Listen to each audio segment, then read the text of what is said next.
बिस्मिल्लाहिर्रहमानिर्रहीम अस्सलातु वस्सलामु अलैका या ख़ातमुन नबीन। अस्सलामु अलैकुम students. Lecture number 10 is here of English 101। ठीक है, रीडिंग वर्ड फॉर्म्स के बारे में हम इस लेक्चर में पढ़ेंगे। Main frames. अच्छा, मेन फ्रेम्स आपको पता है, अगर आपका कोई कंप्यूटर का बैकग्राउंड है तो आपको पता होगा मेन फ्रेम्स कंप्यूटर को कहते हैं। मिनी कंप्यूटर्स होते हैं, मेन फ्रेम कंप्यूटर्स होते हैं, ये कंप्यूटर के नाम है। ठीक है, पहले होते थे ना कि बड़े बड़े सिस्टम्स होते थे, उसको एक कमरे जितना कंप्यूटर और ये सारी बातें। अच्छा, अब आपने माइंडसेट ये बनाने के जो पैराग्राफ हम पढ़ने जा रहे हैं ये अबाउट कंप्यूटर्स है। इसको हम रीड आउट करेंगे, फिर हम देखेंगे वर्ड फॉर्म्स किस तरह से हमारे पैराग्राफ में इंग्लिश में हमारी हेल्प करते हैं। देखें, लार्ज कंप्यूटर सिस्टम्स और मेन फ्रेम्स। जो सबसे लार्ज का मतलब होता है बड़ा बड़ा कंप्यूटर सिस्टम है, उसको मेन फ्रेम भी कहते हैं। As they are refer to in the field of computer science. Computer science की फील्ड में जो लार्ज कंप्यूटर सिस्टम है उसको मेन फ्रेम्स कहते हैं। आर दोज कंप्यूटर्स, अब उसने बता दिया कि अब ये आगे डेफिनेशन बता रहे हैं मेन फ्रेम्स की कि ये होते कौन से हैं। कि वो main frames are those computer, वो कंप्यूटर सिस्टम है found in computer installations processing immense amounts of data, जो इमेंस अमाउंट्स ऑफ डेटा को प्रोसेस करते हैं। These powerful computers make use of very high speed main memories into which data and program to be dealt with are transferred for rapid access. क्या करते हैं? Immense amount कहते हैं जो ज़्यादा अमाउंट में डेटा होता है ना, प्रोसेसिंग वो करता है। उसके बाद ये पावरफुल कंप्यूटर होता है, हाई स्पीड मेमोरी होती है इसकी, वो क्या करती हैं डेटा और प्रोग्राम के साथ डील करती हैं। ठीक है, high speed memory dealt with data and programs, और फिर उसको ट्रांसफ़र करते हैं रैपिड एक्सेस के लिए। यानी कि रैपिड एक्सेस का मतलब होता है जब भी आपको चाहिए हो, जब भी आपने उसको एक्सेस करना हो, उसकी अप्रोच करना हो डेटा को, प्रोग्राम को, वो कंप्यूटर में मौजूद होता है, आप उसको एक्सेस कर सकते हैं, मतलब आपको दस्तियाब हो जाता है। These powerful machines have a larger repertoires of more complex instructions which can be executed more quickly, whereas smaller computer may take several steps to perform a particular operation. A large machine may accomplish the same thing with one instruction. इसमें उसने main frame computer को, जो mini computers हैं, smaller machines हैं, ये इधर उसने दिया है स्मॉलर कंप्यूटर, उस पर प्रायोरिटी दी हुई है कि मेन फ्रेम कंप्यूटर ये करता है और स्मॉलर ये करता है। ठीक है, अच्छा, हमारा कंप्यूटर से कोई लेन देन नहीं है, हम इंग्लिश पढ़ रहे हैं आपको पता है, और हमने वर्ड फॉर्म्स की बात करनी है। ये मैंने आपको इसकी उर्दू थोड़ी बहुत इसलिए समझाई कि आपको कॉन्सेप्ट आ जाए इसमें बात किस चीज़ की हुई है। अब जो हाईलाइट वर्ड्स हैं ना, ये देखें, जो बोल्ड वर्ड्स हैं मेन फ्रेम, इन पे आपने फोकस करना है। आगे इनको नीचे हम जाके डिटेल में डिस्कस करेंगे। सेकंड पैराग्राफ भी देखें इसका। These computers can be of two types. Computer, अब मेन फ्रेम की बात होगी, अब उसकी टाइप्स बता रहा है, दो टाइप्स हैं, एक डिजिटल और एक एनालॉग। अब डिजिटल बताएगा क्या होता है कि digital computer are general purpose computer. अब डिजिटल कंप्यूटर को जनरल पर्पस कंप्यूटर भी कहते हैं। As it is often known make up about 90% of the large computer now in use, कि जो 90% लार्ज कंप्यूटर है ना वो उसका बनाता है। यानी कि जो डिजिटल कंप्यूटर है वो 90% लार्ज कंप्यूटर से मेकअप हुआ है। It gets its name because the data are presented to it are made up of a code consisting of digits single character number। आपने पढ़ा होगा एनालॉग सिस्टम, मतलब 0 और 1, इस सारा ये इस कंप्यूटर में ना मतलब इस तरह का होता है, डिजिट्स में काम चलते हैं, इसलिए वो कह रहा है कि उसको हम डिजिटल कंप्यूटर कहते हैं। वेल, कहाँ गया ये? The digital computer is like a gigantic cash register in that it can do calculation steps. जैसे देखें ना, गाइगेंटिक होता है बड़ा सा कैश, यानी कि बड़ा मतलब ह्यूज जिसको कहते हैं। अच्छा, आपके पास कैश रजिस्टर है, उसमें ढेर सारे नंबर हैं, आप किसी एक को फ़ौरन एक्सेस कर लें, मतलब उसको मिसाल दे रहा है। ठीक है ना, समझ रहे हैं ना, उसको तशबीह दे रहा है उसके साथ, कैश रजिस्टर के साथ डिजिटल कंप्यूटर को। One after another at intermediate speed and with great accuracy. क्या कहते हैं? टेरीमीडियट स्पीड का मतलब होता है फ़ौरन से, मतलब तेज़ स्पीड में, और ग्रेट एक्यूरेसी का मतलब होता है बिल्कुल एग्जैक्ट, बिल्कुल विदाउट एनी मिस्टेक। ठीक है, उसको कहते हैं ग्रेट एक्यूरेसी। अब उसने डिजिटल कंप्यूटर के बारे में हमें इस पैराग्राफ में बताया। ठीक है, अब डिजिटल कंप्यूटर, अगला भी डिजिटल कंप्यूटर से डील कर रहा है पैराग्राफ। देखें इसको, ये पैराग्राफ आपको समझाने का पर्पज़ ये है कि आपको इसका कॉन्सेप्ट समझ आ जाए, फिर आप आगे जो इसका कॉन्सेप्ट अपने इंग्लिश का यहाँ से ग्रैप्स करना है, ईजी से कर लें। ठीक है, digital computer programming is by far the most commonly use in the electronic data processing for business और स्टैटिस्टिक पर्पज़। अब वो कह रहा है डिजिटल कंप्यूटर, ये एनालॉग के बारे में बताया, सॉरी ये भी डिजिटल के बारे में था, उसी को एक्सटेंड कर रहा है कि बिजनेस पर्पस के लिए स्टैटिस्टिक का पर्पस कहते हैं कि जिसमें आपने कैलकुलेशन देनी होती है, अदाद शुमार का जो होता है ना पर्पस, डेटा, वहाँ इसको यूज़ करते हैं। The analog computer work something like a car speedometer. अब एनालॉग सिस्टम कंप्यूटर पे आ गया, कहता है जैसे कार का स्पीडोमीटर नहीं काम करता वैसे ही काम करता है। In that it continuously works out calculations. It is used essentially for problems involving measurements. Measurements से related जो problem होती है उनको ये solve करता है। कौन भला? ये जो हमारा सिस्टम है एनालॉग कंप्यूटर, ठीक है। डिजिटल कंप्यूटर आपने पढ़ लिया क्या करता है, अब एनालॉग का भी समझ आ गई कि कार के स्पीडोमीटर की तरह होता है। उसको इसने एग्जाम्पल दी gigantic कैश रजिस्टर से, इसको कार के स्पीडोमीटर से वो तशबीह दे रहा है, ठीक है, उससे यानी कि रिजेम्बलेंस दे रहा है। In that in continuously works out calculations, it is हाँ ये हो गया या measurement तक। It can simulate और initiate, ये M नहीं या N आएगा, initiate different measurements by electronic means both of these computer, ठीक है। एनालॉग कंप्यूटर के बारे में बताया, ये नीचे ऊपर डिजिटल के बारे में बताया, अब दोनों का इकट्ठा जिक्र कर रहा है कि ये दोनों जो कंप्यूटर की टाइप्स हैं ना, कौन कौन सी भला, डिजिटल और analog, are made up of electronic components. जाहिर सी बात है इलेक्ट्रॉनिक कंपोनेंट्स से बनता है ना कंप्यूटर। अच्छा, दैट्स में require a large room to accommodate them. अब ये डिजिटल एनालॉग कंप्यूटर दोनों बड़े बड़े कमरों में आते थे क्योंकि ज़्यादा सी इलेक्ट्रॉनिक कंपोनेंट्स होते थे जिनसे ये बनते थे। ये आप समझ रहे हैं, ऊपर हमने मेन फ्रेम से शुरू किया, अब मेन फ्रेम की दो एग्जांपल्स दी, देखे दोनों बड़े बड़े हैं और असल में ये होते वो बड़े कंप्यूटर है मेन फ्रेम्स ही, लेकिन वो आगे देखें कैसे उसको एक्सप्रेस कर रहा है, उसको कैटेगराइज करके आपको उसने अंडरस्टैंड किया है। At present the digital computer is capable of doing anything the analog once did, more ever it is easy to program and cheaper to operate. अब वो कह रहा है कि आजकल डिजिटल कंप्यूटर जो है वो चीपर होता है, यानी कि सस्ता होता है, और उसके प्रोग्राम भी वही हैं जो एनालॉग कंप्यूटर करता था, वो सारा कुछ कर लेता है। A new type of scientific computer system called the hybrid computer has now been produced that combines the two types into one. कह रहे कि अब आजकल नई एक कंप्यूटर की फॉर्म आई है, उसको कहते हैं हम साइंटिफिक कंप्यूटर या हाइब्रिड। हाइब्रिड कहते हैं जो दो या तीन चीज़ों को मिला के बना हो, यानी कि इन दो कंप्यूटर जो हमने दोनों ऊपर पढ़े हैं डिजिटल और एनालॉग, उनको मिला के एक नया कंप्यूटर बन गया, वो बताया। नेक्स्ट भी इसी से रिलेटेड है पैराग्राफ हमारा, देख लेते हैं उसको भी। Really powerful computers continue to be bulky and require special provision for their housing, refrigeration system, air filtration and power supplies। कह रहे कि जो बल्कि कंप्यूटर, ज़्यादा मेन फ्रेम कंप्यूटर बड़े बड़े कमरों में होते हैं, उनको अब स्पेशल सप्लाई की ज़रूरत है। हाउसिंग में डेफिनेटली एक स्पेसिफिक एरिया होगा ना जहाँ पे वो उसको अवेलेबल हम करेंगे, उसको अवेल कर सकेंगे। हर जगह पे तो उसको रखता है, डेफिनेटली इतना बड़ा सिस्टम है, हीट जनरेट करेगा, उसको इलेक्ट्रिसिटी प्रोवाइड करनी पड़ेगी, फिल्ट्रेशन, एयर फिल्ट्रेशन की, ये सारी चीज़ें आपको मेंटेन करना पड़ेंगी, ये बता रहा है यहाँ पे। This is because much more space is taken up by the input output devices. वही बात जो मैंने आपको बताई कि ये इसलिए सारा कुछ हमने इसलिए इतना मसाइल का सामना करना है क्योंकि उसकी इनपुट आउटपुट डिवाइसेस हैं वो इतनी ढेर सारी जगह घेरती हैं। ये मेन फ्रेम कंप्यूटर्स की बात हो रही है जो पास्ट में होते थे, अब ये नहीं होते, ठीक है ना।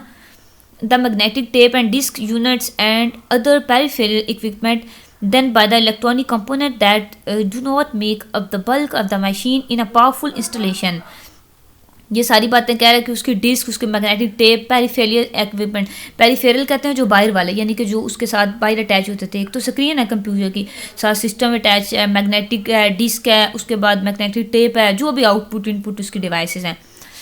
Okay, the power consumption of these machines is also quite high. Sir इतनी बड़ी मशीन्स या बड़े बड़े रूम्स में आती हैं, हाउसिंग्स, रेफ्रिजरेटर सिस्टम उनको रन करता है, तो अब पावर कंजप्शन भी, यानी कि जो बिजली है या जो भी पावर देनी है उसको, जनरेटर या वट एवर, वो भी हाई होगी। Not to mention the price that turns into $1000। और इसकी प्राइस कंप्यूटर को, उसकी डिवाइसेस को, उसको मैनेज करने को, उसकी पावर कंजप्शन को $1000 तक हम चले जाते थे, यानी कि इतना एक्सपेंसिव है वो मेन फ्रेम्स कंप्यूटर को हैंडल करना, उसको रखना, उसको डील करना, उससे वर्कआउट करना। अब कह रहे the future will bring great development in the machine in the mechanical devices associated with computer system. अच्छा, ये पास्ट का कहीं पैराग्राफ है कि पास्ट की कोई बुक है उसमें से लिया गया, जब ये कंप्यूटर लैपटॉप्स आजकल वाले नहीं आए थे, ठीक है, मेन फ्रेम का ज़माना था। वो कह रहा है कि फ्यूचर में क्या होगा कि जो कंप्यूटर मशीन है इनमें तरक्की आएगी। For a long time these have been the weak link from the point of view of both efficiency and reliability, कि इनकी एफिशिएंसी और रिलायबिलिटी दोनों बेहतर हो जाएंगी फ्यूचर में। अब हमने सारा पैराग्राफ रीड आउट कर लिया। पैराग्राफ नहीं मतलब सारा आपका एक ऐसे टाइप था, 3-4 पैराग्राफ थे उसमें रीड आउट किया। अब उसमें से आपने एक्सरसाइज करनी है। चाहिए तो ये कि आपने अच्छे से उसको समझ लिया, मैंने आपको समझा दिया, आप ये एक्सरसाइज खुद से करें। लेकिन मैं आपको थोड़ा सा इसका हिंट देती हूँ, गाइडलाइन देती हूँ, आपने खुद से करने की कोशिश करनी है। Okay, which statement best expresses the main idea of the text. ऊपर हमने जो टेक्स्ट पढ़ा है उसका मेन आइडिया इन चारों में से कौन सी स्टेटमेंट ज़्यादा अच्छे से एक्सप्रेस करती है, यानी कि ज़्यादा अच्छे से शो करती है। एक क्वेश्चन का आंसर दे दिया, एक क्वेश्चन हो गया। दूसरा क्वेश्चन है why did you eliminate the other choices, मतलब मेन आइडिया के लिए आपने एक ऑप्शन चूज़ करना है इनमें से, और ये भी बताना है कि बाकी चीज़ों को आपने एलिमिनेट क्यों किया, खारिज क्यों किया, उनको मेन आइडिया क्यों नहीं बनाया इस टेक्स्ट का जो हमने ऊपर पढ़ा है। देखते हैं पहला, hybrid computers are a combination of digital and analog computer. ये बात हमने पढ़ी है ना। ओके, ये बात पढ़ी तो है लेकिन ये मेन आइडिया नहीं बनती, ये तो थोड़ी सी एक पैराग्राफ में बात थी, थोड़ा सा टच था उसका। आगे देखें, digital computers are used more than any other type of computer. नहीं, ऐसा तो हमने नहीं पढ़ा कुछ भी। डिजिटल कंप्यूटर का और दूसरे कंप्यूटर की टाइप की बात तो किया, लेकिन ये बात हमने नहीं पढ़ी कि वो उससे ज़्यादा यूज़ होता है। ओके, ये भी निकल गया। There are 3 types of main frames. Main frame की 3 टाइप्स कह रहा है, ये गलत है। 2 टाइप्स हमने पढ़ी हैं, एनालॉग और डिजिटल। ठीक है, ये तो बिल्कुल ही रॉन्ग है। अच्छा, 4 देखें, analog computer can do more varied work and digital और हाइब्रिड कंप्यूटर्स। अब देखें, जो थर्ड स्टेटमेंट है वो तो बिल्कुल रॉन्ग है, इसको तो हमने बिल्कुल रॉन्ग है, क्योंकि 2 टाइप्स पढ़ी हैं, ये तो एलिमिनेट होगी टोटली। आपको पता चल गया ये क्यों एलिमिनेट कर दी मैंने। अच्छा, पहली जो है वो क्लोज है थोड़ी सी, कि ये ठीक बात है कि हाइब्रिड कंप्यूटर जो है एनालॉग और डिजिटल को मिला के बने हैं। दूसरी बात जो है डिजिटल कंप्यूटर, वो कहता है थोड़ा ज़्यादा यूज़ होते हैं मेन अदर कंप्यूटर से। ये भी ऊपर उसकी एफिशिएंसी का हमने जिक्र किया ना डिजिटल कंप्यूटर की, कि वो इस तरह जल्दी जल्दी डाटा प्रोसेस कर देता है, आउटपुट इनपुट एसेस जल्दी दे देता है और सारा कुछ। ये भी उसका आप कह लें कंसेप्ट बन सकता है। और लास्ट जो है, analog computer can do more valid work than digital hybrid computer. इसको भी थोड़ा सा हमने टच दिया, लेकिन एज इट इज़ नहीं है, इसको भी हम एलिमिनेट करेंगे और इसको दूसरे नंबर को भी एलिमिनेट करेंगे। ये तो बिल्कुल ही एलिमिनेट हो गया ना। और जो 1 है इसको हम चूज़ करेंगे एज अ राइट ऑप्शन। ये नेक्स्ट नीचे आपको आंसर भी प्रोवाइड किया गया, उसमें ना उसने थर्ड स्टेटमेंट को ये इटालिक में किया हुआ है कि ये नहीं है, बाकी तीनों स्टेटमेंट्स ठीक है, मेन आइडिया देती हैं टोटली। अच्छा, सेकंड पे आपकी एक्सरसाइज है अंडरस्टैंड द पैसेज। पैसेज को अंडरस्टैंड हमने कर लिया है। और decide whether the following statement है ट्रू फॉल्स हमने इन स्टेटमेंट्स में से करने हैं। ये जो 5-6 स्टेटमेंट्स हमें दी हुई हैं, देखिए इसको करते हैं हम। आपने पैसेज अच्छे से समझा, अब आप खुद ही बताएंगे अच्छे बच्चों की तरह। Okay, first number is a main frame is the type of computer that can sit on top of a desk. बिल्कुल ये फॉल्स स्टेटमेंट है।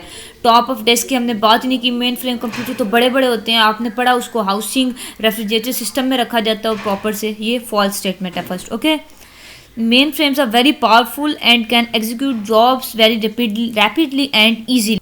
Definitely this is correct statement. ठीक है, कि पावरफुल कंप्यूटर्स होते हैं मेन फ्रेम, आपको पता है, और ये रैपिडली और इजीली जॉब को परफॉर्म करते हैं, मतलब पास्ट में करते थे। उस पैराग्राफ के अकॉर्डिंग ये ट्रू स्टेटमेंट है। Third one is digital computers are use more than analog computers. That is also true statement, because हमने ऊपर जो एक्सरसाइज की है मेन आइडिया वाली, उसमें भी हमने किया है। Okay, the analog computer is far smaller than a digital computer and therefore occupies very little space. ओहो, नहीं, ये तो बिल्कुल गलत है, क्योंकि आपको पता है एनालॉग भी और डिजिटल भी दोनों मेन फ्रेम कंप्यूटर की टाइप्स हैं, और मेन फ्रेम कंप्यूटर तो बड़े ह्यूज साइज में होते हैं, तो वेरी लिटिल वाली तो बात ही नहीं है, ये फॉल्स स्टेटमेंट है। Okay, the hybrid computers combination of both, ये ट्रू है, ये हमने ऊपर भी पढ़ा। The analog computer does its calculation 1 step at a time. एक टाइम पे वो कह रहा है कि एनालॉग कंप्यूटर जो है कैलकुलेशन को वो एक टाइम में करता है, तो ये भी फॉल्स स्टेटमेंट है, ऐसा नहीं है। ऊपर हमने पढ़ा है कि एनालॉग कंप्यूटर जो है वो आपको एसेस दे सकता है, ज़्यादा कैलकुलेशंस भी कर सकता है, डेटा प्रोसेसिंग सारा कुछ कर लेता है, प्रोग्रामिंग वगैरह। Okay, next 7 number is the digital computer continuously works out calculations.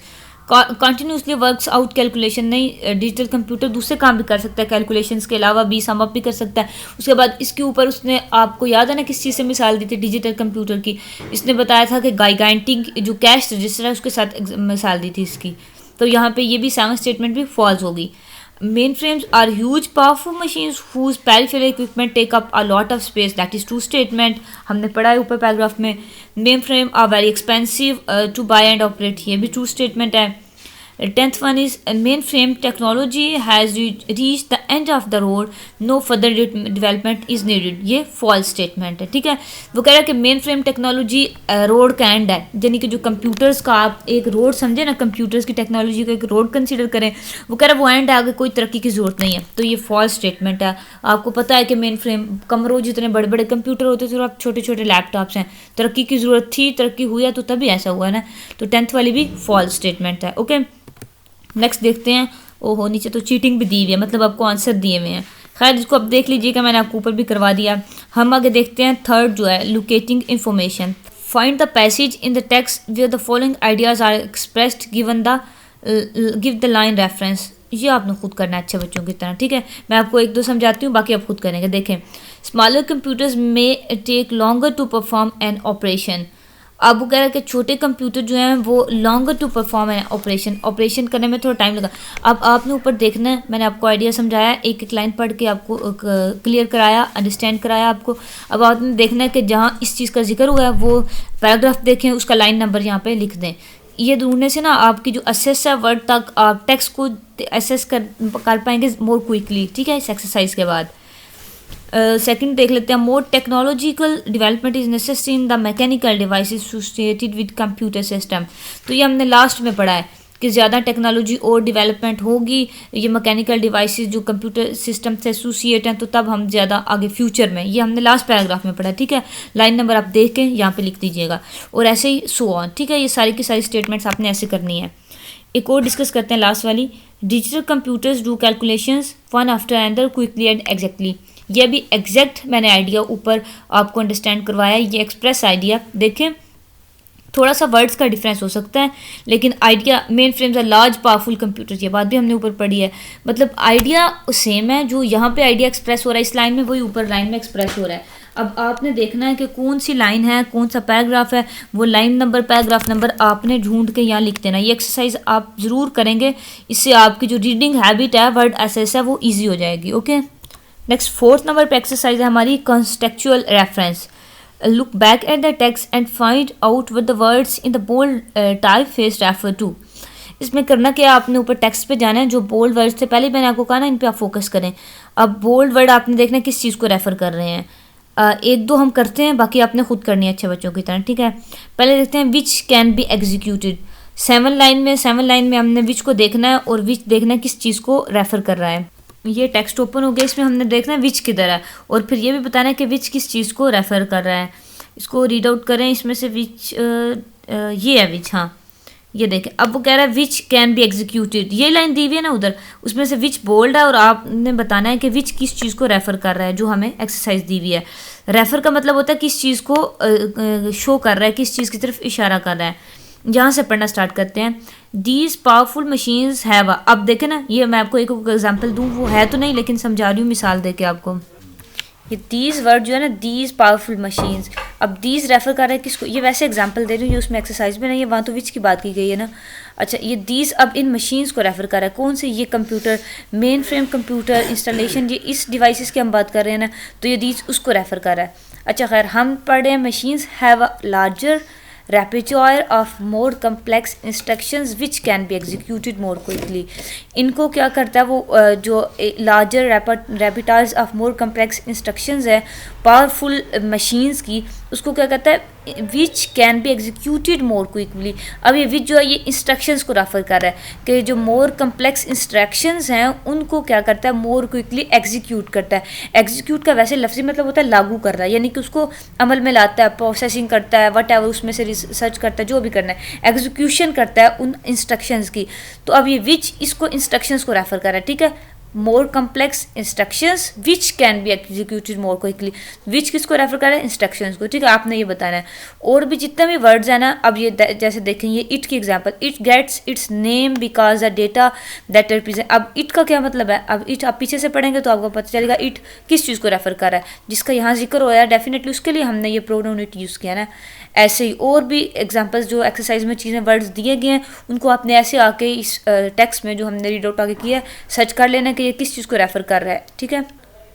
अच्छा, अब 7 लाइन में हम विच को देखा है, आपने बताना है कि विच किसको रेफर कर रहा है, यहाँ लिख देना इंस्ट्रक्शंस को रेफर कर रहा है।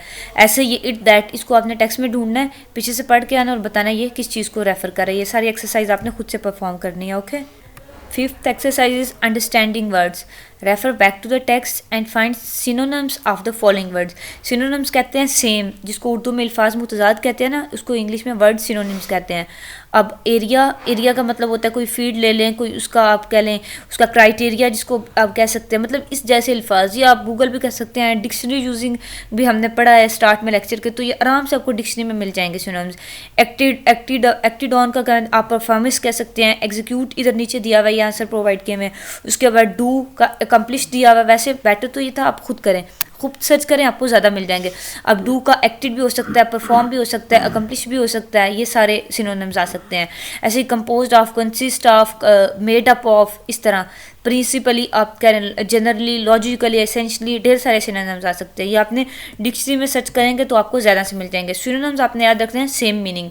नीचे आ गए एंटोनिम्स। एंटोनिम्स आते हैं डिफरेंट मीनिंग, यानी कि इसका अपोजिट देना है। इग्नोर का मतलब होता है ना इग्नोर करना, यानी कि किसी चीज़ को निगलेक्ट कर देना, इग्नोर कर देना। इसका आप एंटोनिम बनेगा किसी चीज़ को फोकस करना, उसको कंसीडर करना, उसको डील करना, कुछ भी इसका एंटोनिम आप लिख सकते हैं। सेल्डम का मतलब होता है कभी कभार, मतलब बहुत कम। इसका एंटोनिम आप बना सकते हैं आफ्टर, ऑफन टाइम्स। ऑफन का मतलब होता है अक्सर औकात, या फिर मोर का मतलब भी ज़्यादा होता है। लिटिल कम होता है। इसका आप एंटोनिम्स ऊपर हमने पढ़ा टेक्स्ट में से, अगर आपने देखना है तो गाइगेंटिंग हमने एक वर्ड पढ़ा, उसका मतलब होता है ढेर सारा। ह्यूज भी बन सकता है। ऐसे स्मॉल, वीक, इनके एंटोनिम्स आपने कर लेने हैं। Okay, 6 exercise of words forms. First, choose the appropriate form of the words to complete the sentence. Then check the different meaning in your dictionary. पहले वर्ड को चूज करें, सेंटेंस को complete करें, फिर उसका डिक्शनरी में मीनिंग सर्च करना है। फर्स्ट देखें, ये ऊपर वर्ड्स दिए गए हैं। Permission, permit, permissible, permitted.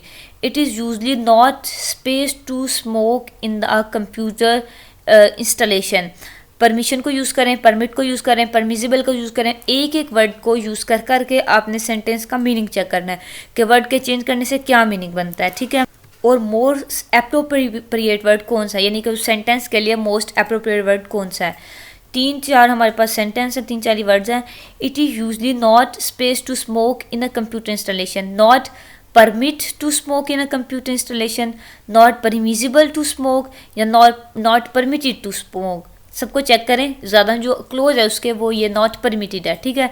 It is usually not permitted, because ये पैसिव वॉइस बन रहा है ना, तो हम इसमें ये परमिटेड वाली फॉर्म यूज़ करेंगे, ठीक है। Not permitted to smoke in a computer installation. Computers space people to use their time more effectively. Computer permits people, ठीक है, परमिट। अब कंप्यूटर्स है तो ये परमिट आ जाएगा, प्रेजेंट इंडेफिनिट टेंस बन रहा है, ठीक है, इस पर परमिट लगाएंगे। अगर कंप्यूटर होता मतलब सिंगुलर होता तो हम परमिट्स कर देते इसको। Okay, next is building space is usually required before starting any renovation to a building for computer department. building permission और permissible, ये 2 वर्ड्स ही रह गए हैं, तो इसमें आएगा building permission is usually required before. okay, next exercise है continuation, continuing, continuously। जैसे ऊपर हमने 3 वर्ड्स किए हैं ना चूज, ऐसे ही आपने इन ब्लैंक्स में करना है, बल्कि ये आंसर भी प्रोवाइड किए गए हैं, इनको आप देख लीजिएगा इस एक्सरसाइज को। नीचे मेयर्स ये भी सेम है, आंसर भी प्रोवाइड किए गए हैं, इसको भी आप एक बार चेकआउट कर लीजिएगा। ये एक्सरसाइज आपने सारी करनी है, ठीक है, वर्ड फॉर्म आपको क्लियर होगा। Next association, associate, associated, same है। एफिशिएंट, आगे भी ये सेम एक्सरसाइज है, वो बार बार रिवाइज हो रही है, इसको आप कर लीजिएगा। करें आप ना भी चाहे, मतलब इन सेंस आप अगर खुद नहीं परफॉर्म कर सकते, नीचे आंसर देख के उस पर फोकस ज़रूर करें, ताकि आप इजीली उसको अंडरस्टैंड कर सकें और वर्ड फॉर्म आपको क्लियर हो जाए। नेक्स्ट है 7th पे content review. Complete the following statement with the appropriate words, some can be use more than once, make sure you use the correct form that is singular और plural. इसमें ये हमारे पास paragraph दिया गया, इन words को use करना है आपने। ये ऊपर वाला जो हमने पढ़ा है ना पैसेज, वो मैंने आपको अच्छे से समझा दिया है। ये एक्सरसाइज भी आप खुद से परफॉर्म कर सकते हैं, आप फोकस करके करें तो, ठीक है, ये भी खुद से करेंगे आप, बल्कि नीचे आंसर भी चाहे दिए गए, लेकिन बेटर यही है कि आप पहले खुद से करें, उसके बाद बेशक आंसर से आप टैली कर लीजिए। ओके, मोस्ट जो इम्पॉर्टेंट था वो हमारा जो पहला टेक्स्ट था, पैसेज जो हमने ऊपर पढ़ा, वो सारा आपको मैंने बताया, बाकी सारी एक्सरसाइज उसमें थी। इसको कुछ मैंने करवा दी, जो नहीं करवाई आप करें, ताकि वर्ड फॉर्म्स को, वर्ड एसेस को या वर्ड अंडरस्टैंडिंग को आप अच्छे से कर सकें। Okay, take care of yourself. अल्लाह हाफिज़।